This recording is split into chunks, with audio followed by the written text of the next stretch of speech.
Make sure that's coming through in the YouTube channel. Good evening, everyone. Chris Terrell here, RotoPros.com. With me, as always, our other DFS PGA expert, Dane. How are you doing tonight? Going good. Ready to build some lineups and get going on another week. Fourth week back, I think.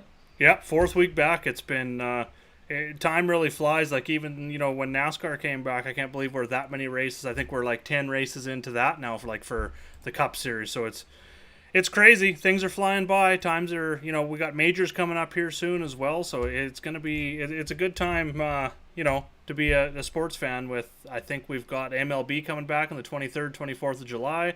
We've got the NBA coming back at the end of the month. We've got NHL coming back at the end of the month. These are all, NHL hasn't announced anything yet, but it still sounds like they're going to be a go by the end of July. I think they're into phase 3 today, I think, into their training camp. So yeah, we're getting there. But we're here tonight to talk to you about some Bucket Mortgage Classic. It's the second year they have been to this course, second year for this event up at in Detroit Golf Club.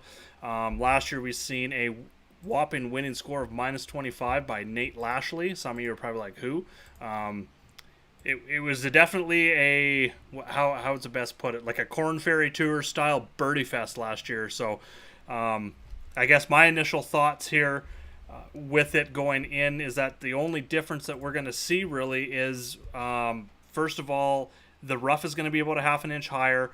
Not going to be too terribly concerned about that unless you're targeting guys that are maybe a little wild with the driver. I'm going to be definitely lowering them a little bit here this week.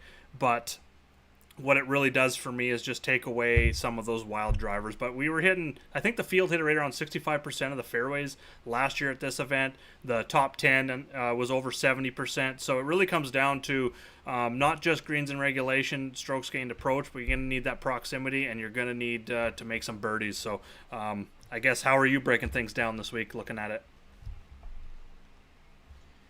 You're going to need a lot of birdies. So I've definitely, like you said, the rough is up a little bit, but it's not affecting a whole lot for me. I think it's still going to be a iron and putting fest. So, Yep. Guys just going to in the fairways and they're not scoring. It's probably, and they're not hitting their irons well. It's not going to really matter if they're in the fairway or the rough anyway. So definitely needing to go low. That's what I'm. No, I agree with you there. I think we see around that minus 20, minus 21 winning score again. The weather looks absolutely perfect.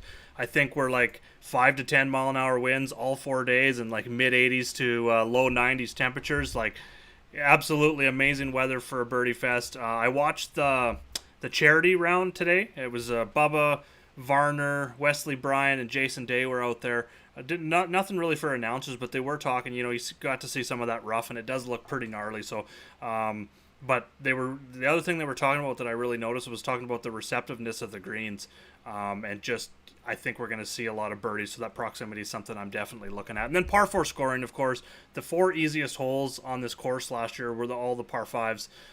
So everyone's going to be scoring on those par 5s. So what I'm looking for from a player is someone who obviously is on with their approach shots lately. And I'm going to look at some stats going over the first few tournaments back here. And then the other thing that I'm looking at is par 4 scoring. I think that's a place where you can gain some strokes on the field and really be there come Sunday. But pretty simple. It's for me, I guess it's more of a, how do we put, like, I guess more of a showdown model I'm putting together this week. I put a lot more emphasis on birdie or better just because I think it's going to be a very low scoring, but it's par 4, strokes gained approach, and birdie or better for me. Yeah.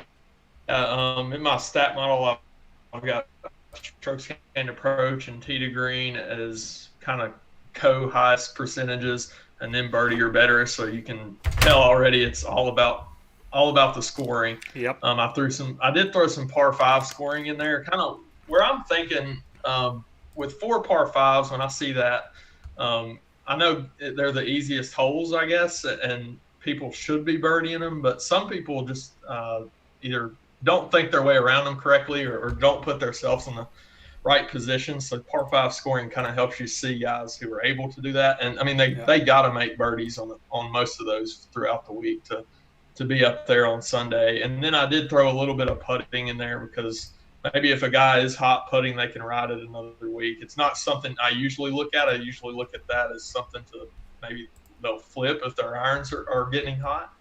But if they can keep it rolling again this week, then that's going to help them get loads too.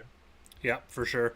Before we get started on just a couple players, we're going to kind of talk about a little bit of a cash strategy versus the GPP this week and some players that we're looking at in each range rather than just cycling down and talking about 20, 25 players. A couple things I added to the sheet for this week. Sheets back to you can make copies and stuff like that. So I've added some stuff kind of throughout the holidays. I've been working, or the holidays, well, not a holiday at all. The COVID-19 break, I've been working on some stats and stuff to add to the sheet, and I have got that fully integrated. I've actually broke it up into players that have played all three events, and there